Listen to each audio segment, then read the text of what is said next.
Tula. Narito na naman ako para sa isang tula. Aanhin ko ba ang tulang to kung wala rin namang napapala? Pahabain ko man o paikliin, saan naman ba ito tutungo?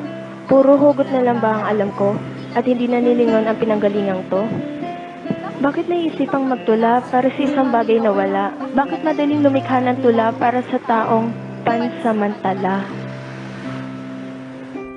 At para sa aking ina, wala man nang mailabas ni isang letra.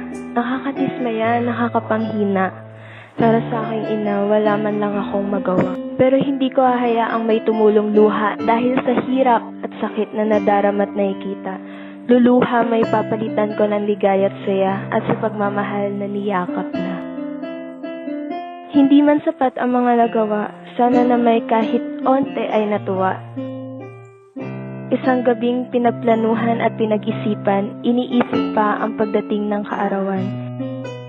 Segundo, minuto, oras, ang lahat ay dumadaan lumilipas. Umiikli ang panahon, ang kailangan lang ay sumabay sa alon. Nahihiya mang sabihing, mahal kita. Sana dito'y nadarama mo na. Salamat sa lahat mula sa pagkamulat. Ang lahat ay tatatak sa librong nakabuklat. Ang buhay ko hindi nayaang maging salat. Maligayang araw ng mga ina, aking unang sinta.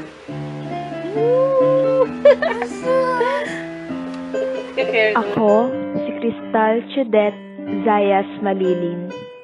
Muling nagsasabing, Salamat sa lahat mula sa pagkamulat. Ang lahat ay itatatak sa librong nakabuklat. Ang buhay ko hindi nayaang maging salat. Maligayang araw ng mga ina, aking